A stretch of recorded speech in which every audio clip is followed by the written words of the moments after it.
الحمد لله رب العالمين، الصلاة والسلام على سيد الأنبياء والمرسلين وعلى آله وأصحابه أجمعين.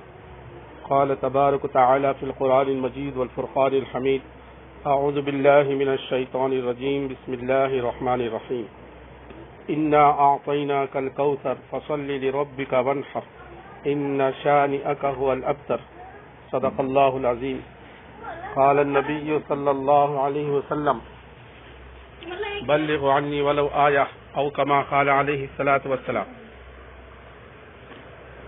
عزیز سامعین اکرام، آج کے اس موقع پر قربانی کیا ہے اور حضرت ابراہیم علیہ السلام کی سیرت سے ہمیں کیا ہدایات اور سبق ملتا ہے اور قربانی کی اہمیت کیا ہے، اس سلسلے میں چند باتیں آپ حضرات کے سامنے رکھنے کی کوشش کی جا رہی ہے. اللہ کرے کہ اللہ ہمارے اس کہنے اور سننے کو قبول فرمائے. جیسا کہ میں نے آپ حضرات کے سامنے قرآن کریم کی آیت تلاوت کی ہے: انا اعطیناک الکوثر، بے شک ہم نے آپ کو کوثر عطا کی، بس آپ نماز پڑھیے اور قربانی دیجیے. تو نماز پڑھنے اور قربانی کا حکم دیا جا رہا.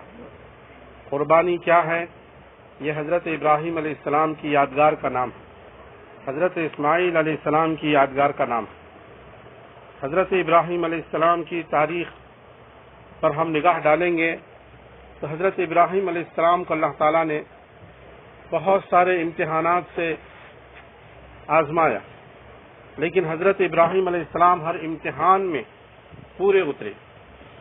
چنانچہ سب سے پہلا امتحان گھر کا امتحان تھا کہ جب ابراہیم علیہ السلام نے ایک اللہ سے ہونے کی دعوت دی، توحید کے پیغام کو بتایا، تو ان کے ابا جان نے کہا کہ بیٹا اگر آئندہ سے ہمارے بتوں کے خلاف کہے گا تو میں تجھے گھر سے بے گھر کر دوں گا، گھر سے باہر نکال دوں گا. چنانچہ صرف اور صرف ایک اللہ کا پیغام پہنچانے کے لیے، توحید کے پیغام کے لیے حضرت ابراہیم علیہ السلام گھر سے بے گھر کر دیے گئے. اب ظاہر بات ہے یہ کتنی بڑی آزمائش تھی.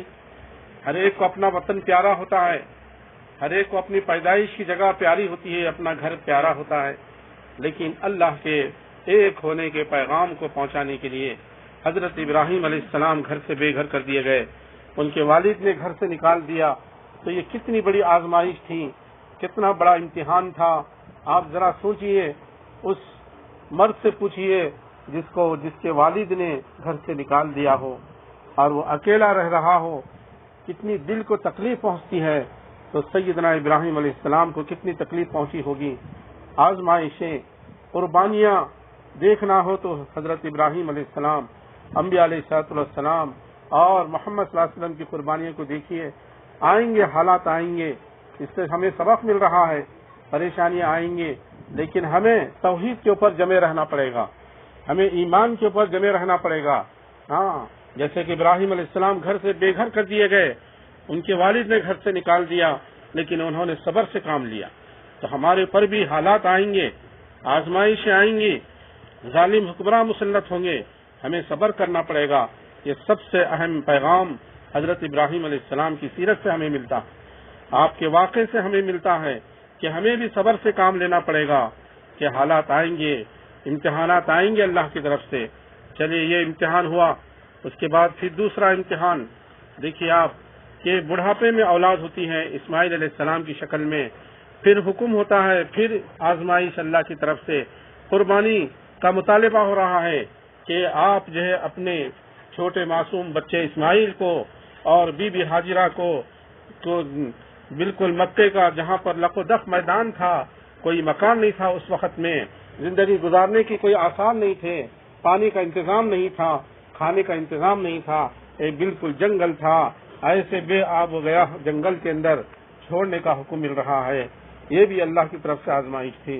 اللہ امتحانات لیں گے، بندے کو کبھی مال سے نقصان دے کے آزمائیں گے، بندے کو کبھی بیماری دے کر آزمائیں گے، کبھی مصیبتیں دے کر آزمائیں گے، کبھی ٹینشن دے کے آزمائیں گے. حالات آئیں گے. انبیاء علیہ السلام نہیں بچ سکے، انبیاء علیہ السلام سے امتحان لیا گیا، بڑے بڑے نبیوں سے امتحان لیا گیا، تو ہم کیا؟ ہم کیا ہیں، صبر کرنا پڑے گا، امتحان آئیں گے، اللہ آزما کر دیکھیں گے بندوں کو، تو اس آزمائش میں ہمیں پورا اترنا پڑے گا. جیسے کہ ابراہیم علیہ السلام بالکل تنے تنہا بی بی ہاجرہ کو چھوڑ کر جا رہے ہیں. خالی بی بی ہاجرہ نے اتنا پوچھا کیا اللہ کا حکم ہے، ہمیں اکیلے چھوڑ کر جا رہے ہیں؟ تو ابراہیم علیہ السلام نے کہا ہاں، بس اتنا سننا تھا، کیونکہ بی بی ہاجرہ کا یقین اللہ کے اوپر تھا کہ مجھے میرے شوہر نہیں پالتے، مجھے میرا پالنے والا اللہ ہے. یہ یقین تھا، حالانکہ عورت ذات ہیں، لیکن یقین اللہ کے اوپر تھا. اکیلی عورت جنگل میں رہی بیٹے اسماعیل کو لے کر.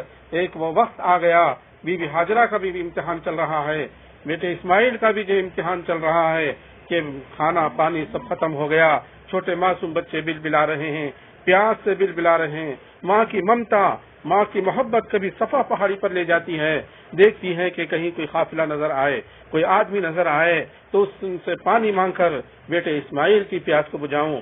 کبھی دیوانی وار جو ہے سب مروہ پہاڑی پر جاتی ہیں، کبھی مروہ سے صفا پر آتی ہیں، کبھی صفا سے مروہ آتی ہیں، ایسے 7 چکر لگاتی ہیں. ماں کی محبت، ظاہر بات ہے کہ بیٹا پیاسا ہے، ننھے منھے اسماعیل جو پیاس سے تڑپ رہے ہیں. ماں جس وقت جو ہے نیچے کے حصے میں آتی ہیں تو وہاں بھاگتی ہیں کہ میرا بیٹا نظر نہیں آ رہا. تو جو اللہ پاک نے یہ اتنی ادا پسند آئی بی بی ہاجرہ کی، جس انداز سے جہاں سے ڈاؤن کے علاقے میں، نیچے کے علاقے میں بی بی ہاجرہ نے بھاگا تھا، آج عمرہ کرنے والے کو، آج حج کی صحیح کرنے والے کو اللہ نے واجب قرار دیا. اور جس انداز سے دوڑی تھی، جہاں تک دوڑی تھی اس کو سنت قرار دیا گیا. آج ہر عمرہ کرنے والا، ہر حج کرنے والا بی بی ہاجرہ کی یاد کو تازہ کر کے آتے. حج کے موقع پر دیکھیے آپ، تو وہ 7 چکر لگانے کے بعد دیکھا کہ حضرت اسماعیل علیہ السلام کی ایڑیوں سے پانی نکل رہا. سبحان اللہ، اتنا پانی نکلا کہ بی بی ہاجرہ نے کہا زمزم رک جا. یہ زمزم کیا ہے؟ اسماعیل علیہ السلام کی یادگار کا نام ہے. بی بی ہاجرہ نے اکیلے جنگل میں اللہ کے حکم کے خاطر رکی رہی، ڈری نہیں. تو آج ہمیں بھی ڈرنے کی ضرورت نہیں ہے، ہمیں اللہ کے اوپر یقین رہنا ہے. جبکہ کوئی مکان نہیں تھا، کوئی آدمی نہیں تھا، ویسے جنگل میں زندگی گزاری ہے، ویسے جنگل میں امتحان آیا ہے. بی بی ہاجرہ رہی، بی بی ہاجرہ کا یقین اللہ پہ تھا، بی بی ہاجرہ اللہ سے ڈرتی تھی. لیکن آج ہماری ماں بہنیں معمولی سپلک کو دیکھی ڈر گئی، جھنگر کو دیکھی ڈر گئی، معمولی موٹی چوٹی کو دیکھی ڈر گئی، مکوڑے کو دیکھی ڈر گئی، ٹڈے کو دیکھی ڈر گئی. ارے یہ سب نکالو خوف، یہ غیر اللہ کا خوف نکالو، بلکہ یہ اللہ کا خوف دل میں بساؤ. یہ کچھ نہیں کر سکتے، سپلک کچھ نہیں کر سکتی، سانپ بھی کچھ نہیں کر سکتا جب تک کہ اللہ کا حکم نہ ہو. اللہ کا حکم جس کو کاٹنے کا ہو اسی کو کاٹے گا، جس کو حکم ہو اسی کو کاٹے گا، حکم کے بغیر نہیں کاٹے گا. تو آج یقین بنانے کی ضرورت ہے، خاص طور سے عورتوں کا یقین بہت ڈھیلا، ایمان بہت کمزور ہے، یقین بہت کمزور ہے. اتنا یقین کمزور ہے کہ کوئی اگر بول جائے کہ وہ جھاڑ کے 7 پھیرے مار کے آ جاتے رہا کام بن جائے گا، فوراً پھیرے مارنے چلی جائے گی، فوراً جو ہے اس کو جو ہے ڈنڈم کرنے لگے گی، اس جھاڑ کو جو ہے پوجا کرنا شروع کرے گی. ہاں، یقین ہمارا اللہ پہ ہو. دیکھیے بی بی ہاجرہ نے بتا دیا قیامت تک کے آنے والی عورتوں کو کہ ڈرنا کس سے ہے؟ اللہ سے ہے. یقین کس پہ کرنا ہے؟ اللہ کے اوپر کرنا ہے. تو یہ ہے سبق، ہے بی بی ہاجرہ کا سبق عورتوں کے لیے، ابراہیم علیہ السلام کا سبق مردوں کے لیے. اور جو اولاد ہے حضرت اسماعیل علیہ السلام جو ہے سبق دیتے ہیں اپنے واقعے سے کہ پھر اور امتحان، دوسرا امتحان کے بعد تیسرا امتحان. جب حضرت سیدنا اسماعیل علیہ السلام کچھ شعور کی عمر کو پہنچتے ہیں تو جو ہے امتحان کے طور پر اللہ تعالیٰ خواب دکھاتے ہیں کہ بیٹے کو ذبح کرو. خواب میں حکم دیا جا رہا ہے، بیٹے کو ذبح کرو. اب ظاہر بات ہے یہ تو آخری درجے کا امتحان تھا، سب سے بڑا امتحان تھا. اللہ نے خود فرما دیا ان ھذا لہو البلاء المبین وفدیناہ بذبح عظیم، کہ اللہ نے خود فرمایا کہ یہ سب سے بڑا امتحان تھا، بہت بڑا امتحان تھا. لیکن قد صدقت الرؤیا انا کذلک نجزی المحسنین، اللہ نے خود فرما دیا کہ میرے ابراہیم نے اپنا خواب سچا کر کے دکھا دیا. اگر اولاد ہو تو سیدنا اسماعیل علیہ السلام جیسی اولاد ہو. آج ہماری اولاد باپ کی ماننے تیار نہیں، بیٹی ماں کی ماننے تیار نہیں، الٹے جواب دینے کے لیے تیار، آنکھیں دکھانے کے لیے تیار، غصے سے دیکھنے کے لیے تیار، اور پھر رس کے کھانا نہ کھانے کے لیے تیار. نہ جانے ماں باپ کی نافرمانی آج اولاد کے اندر رسی بس گئی ہے. آج سیدنا اسماعیل علیہ السلام نے بتا دیا کہ اگر تم کسی باپ کے بیٹے ہو تو کیسے فرما بردار ہو. اسماعیل علیہ السلام نے اپنے واقعے سے بتا دیا. جب ابا جان نے پوچھا بیٹا میں تجھ کو ذبح کر رہا ہوں, بتا تیری کیا رائے ہے, تو اسماعیل علیہ السلام نے کہا ابا جان آپ کو جو حکم ملا ہے آپ اس حکم کو پورا کر دیجئے, میں اپنا گلا کٹانے کے تیار. سبحان اللہ, میں اپنا گلا کٹانے کے لیے تیار ہوں, میں اپنے آپ کو ذبح کرانے کے لیے تیار ہوں. ابا جان آپ مجھے انشاءاللہ, قرآن میں خود واقعہ موجود ہے, قال یا ابت افعل ما تؤمر, قال یا بنی انی اری فی المنام انی اذبحک فانظر ماذا تری, قال یا ابت افعل ما تؤمر ستجدنی انشاءاللہ من الصابرین. اے میرے ابا جان آپ مجھے ذبح کر دیجئے, میں اس اللہ کے حکم کو پورا کرنے کے لیے تیار ہوں اور مجھے آپ انشاءاللہ صبر کرنے والوں میں سے پاؤ گے. تو سبق سیکھنا ہو فرما برداری کا, بیٹے ہو تو اسماعیل علیہ السلام جیسے ہو, بیٹیاں ہو تو اسماعیل علیہ السلام جیسے جو ہے فرما بردار ہو, کہ ماں باپ کی فرما برداری میں رہیں. یہ سبق سکھایا ہے حضرت اسماعیل علیہ السلام نے اپنے واقعے سے, کہ بالکل تیار ہو گئے لیکن اللہ تعالیٰ کو اصل امتحان لینا منظور تھا, ذبح کرانا منظور نہیں تھا.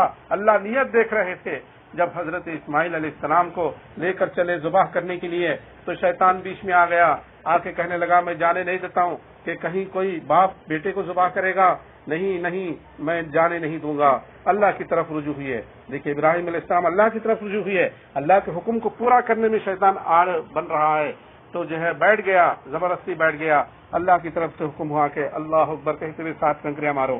7 کنکریاں مارے. جہاں بیٹھا تھا وہ آج وہاں پر پلیر بنا دیا گیا, نشانی بنا دی گئی ہے, جہاں پر حاجی لوگ جو ہے جا کر اس کو مارتے ہیں, وہ پلیر کو مارتے ہیں, اس کے بیٹھنے کی جگہ کو مارتے ہیں. اس کو کہتے ہیں شیطان کو کنکریاں مارنا.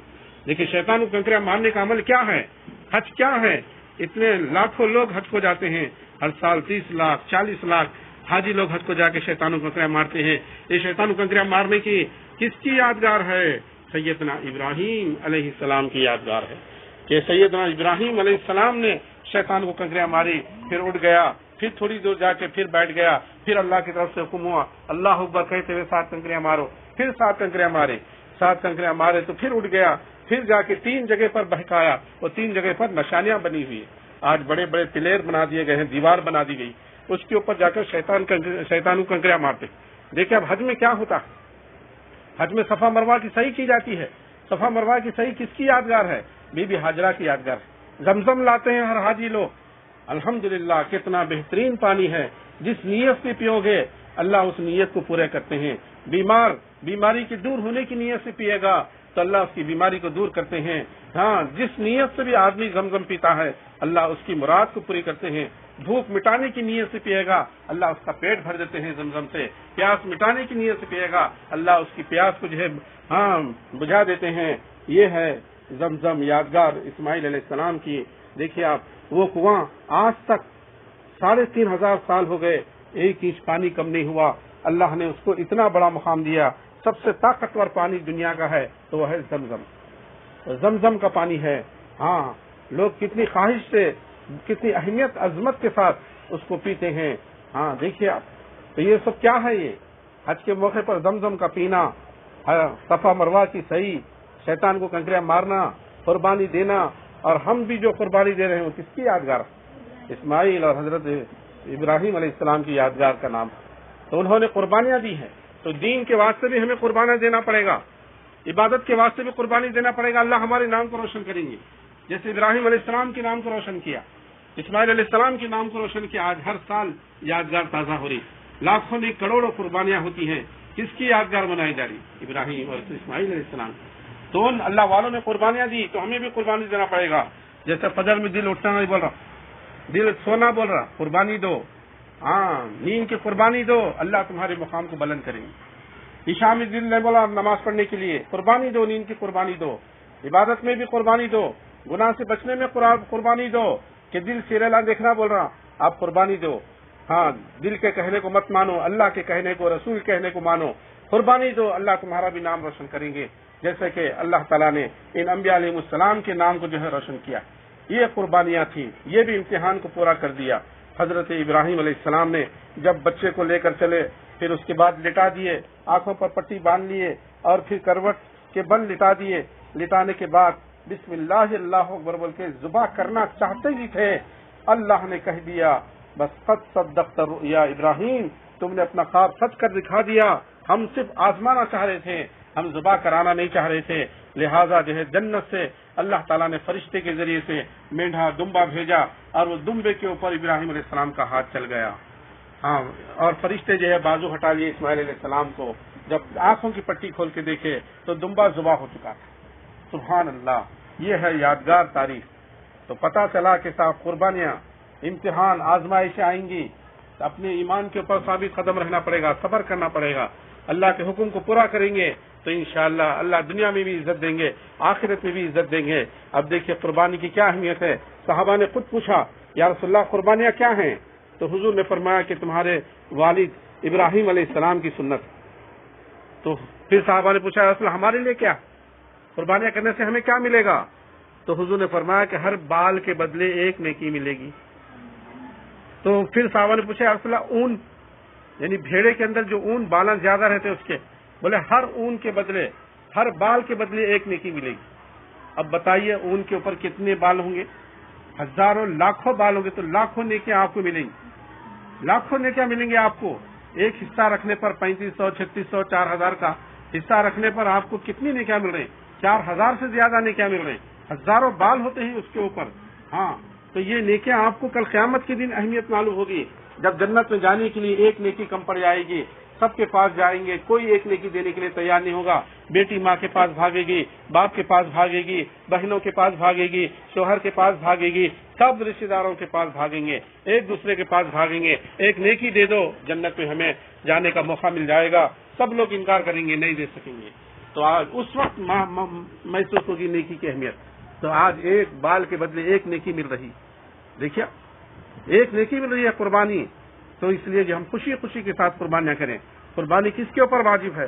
جس کے اوپر 52.5 تولے چاندی کے اتنا پیسہ سونا چاندی ہو تو اس کے اوپر قربانی واجب ہے. جیسے اب کسی عورت کے پاس 1 تولہ سونا ہے تو 52.5 تولے چاندی آج کل مارکیٹ میں 700 روپے کے حساب سے 37,000 روپے بن گئے. تو 37,000 روپے کا سونا چاندی ہے، سونا بھی ہے، 1 تولہ سونا بھی ہے، تو اس عورت کے اوپر قربانی واجب ہے. تو جس عورت کے پاس بھی 1 تولہ سونا ہے وہ بھی اپنے شوہر کو کہہ کے اپنا حصہ لے. شوہر کا بھی حصہ کمانے والے ہوں، ان کے پاس ہے تو ان کا بھی حصہ، پھر اپنا بھی حصہ جو ہے قربانی کے لیے بولے، کیونکہ فرض ہے قربانی. حضور صلی اللہ علیہ وسلم نے فرمایا کہ جو صاحب استطاعت ہو، جن کے پاس جو قربانی جس کے اوپر واجب ہو، وہ پھر بھی قربانی نہ کرے. اللہ کے نبی صلی اللہ علیہ وسلم نے فرمایا کہ وہ ہمارے عیدگاہ کے قریب بھی نہ آئے. اتنی سخت بات کہی ہے. تو اس لیے جو ہے ہم کوشش کریں. دیکھیے آج ٹیسٹوں کے اندر چلے آ رہے ہیں ہزاروں روپے، 5-5 ہزار کے ٹیسٹ ڈاکٹر بول رہے ہیں، وہاں برابر خرچ کر رہے ہیں. ایک دن کورونا میں ابھی ہم نے دیکھا کہ ایک بیڈ خالی سونے کا کرایہ لے رہے ہیں. بیڈ میں وہ جو ہے پلنگ کے اوپر سونے کا 50,000 روپے کرایہ، 50,000 روپے ڈال کو ہے. تو آج یہاں پر اللہ کے نام پر قربان کرنے کے لیے شیطان ہمیں آگے بڑھنے نہیں دیتا. 5,000 وہی جو ہے میڈیکل میں دواخانوں میں 5,000 نہیں، 50,000 نہیں، 5-5 لاکھ نہیں، ایک پیشنٹ 10-10 لاکھ، ایک پیشنٹ 20-20 لاکھ ڈال کے آئے. وہاں پر دینا آسان، یہاں اللہ کے نام پہ قربان کرنا اپنی آخرت کو سنوارنے کے لیے، نیکیاں کمانے کے لیے. کہ ہمارے پاس پیسہ نہیں، ہمارے پاس پیسہ نہیں، کنجوسی پن ہم ظاہر کرتے ہیں. اور شادی بیاہ میں دے شیطان کو خوش کرنے کے لیے بڑے بڑے باجے، بڑے بڑے اسٹیج، بڑے بڑے ویڈیوگرافی. ہاں، نہ جانے شیطان کو خوش کرنے کے لیے وہاں پر ویڈیوگرافر کو 20-20 ہزار دینا آسان. یا قربانی دینے کے لیے 5,000 روپے نہیں ہے، 3,500 روپے ایک حصے کے لیے پیسے نہیں ہیں. بڑے افسوس کی بات. تو بہرحال خلاصہ یہ ہے کہ قربانیاں خوشی سے کریں اور عرفہ کا روزہ رکھیں. عرفہ کا روزہ یعنی منگل کے دن روزہ رکھنا 2 سال کے گناہ معاف ہوتے. بتائیے آپ، 1 سال گزشتہ سال کے اور آئندہ سال آنے والے سال کے 2 سال کے گناہ معاف ہوتے ہیں یوم عرفہ. اور قربانی کے دن اللہ تعالیٰ کو قربانی سے زیادہ کوئی عمل پسندیدہ نہیں ہے. تو اس لیے قربانی کے دن خوشی سے قربانی کریں. ہو سکے تو اپنے ہاتھ سے قربانی کریں جس کی قربانی ہو رہی ہے. ہاں، اگر وہ جو ہے قربانی کے جانور کے سامنے حاضر ہو تو اور بہتر ہے. اور اس کے علاوہ جب قربانی ہماری ہو جائے گی تو ہم جو ہے نیت خراب نہ کریں. نیت نہ خراب کریں کہ صاحب جو ہے قربانی کی عید کی تیاری کیا ہے، بولے تو اس کو فریج کو صاف کر کے رکھ لینا، پورا سامان خالی کر کے. ایسا نہیں ہے کہ 3 مہینے تک رکھ کے کھانے کی نیت، گوشت کھانے کی نیت کر رہے ہیں آپ، 6 مہینے رکھیں گے، اب کے سال تو کسی کو دینا نہیں ہے، بلکہ جو فریزر کے اندر پورا برف بنتا ہے نا، وہاں پر کپے کے کپے لے آ کے رکھ دینا ہے. ہاں وہی جو قربانی کی عید کی تیاری ہو رہی، وہ ایسا نہیں ہے. اپنی نیت خراب نہ کریں. اگر صرف گوشت کھانے کی نیت سے قربانی کریں گے تو آپ کی بھی قربانی صحیح نہیں ہوگی اور آپ کے جتنے حصے دار ہیں ان کی بھی قربانی صحیح نہیں ہوگی.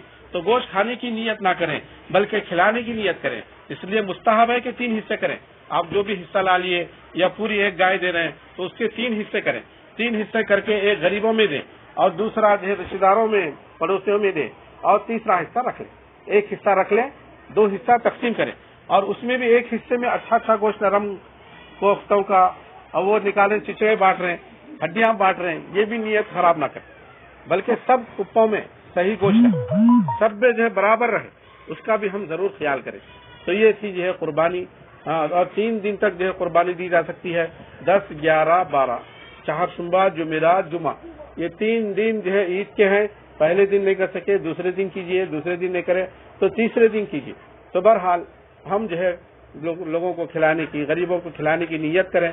خود خالی گوشت کھانے کی نیت سے قربانی نہ دیں، اس سے اللہ ناراض ہوتے ہیں اور قربانی صحیح نہیں ہوگی. اللہ کرے کہ اللہ ہم سب کو ان چند باتوں پر جو کہی گئی سنی گئی عمل کی توفیق عطا فرمائے اور تمام کو جو ہے قربانی دینے کی توفیق عطا فرمائے. 5 وقت کی نماز ہے اور پھر توحید پرست بننے کی اور جو بھی مصیبت آئے اللہ کی طرف رجوع ہونے کی، اللہ سے مانگنے کی جو ہے توفیق عطا فرمائے. وآخر دعوانا الحمدللہ رب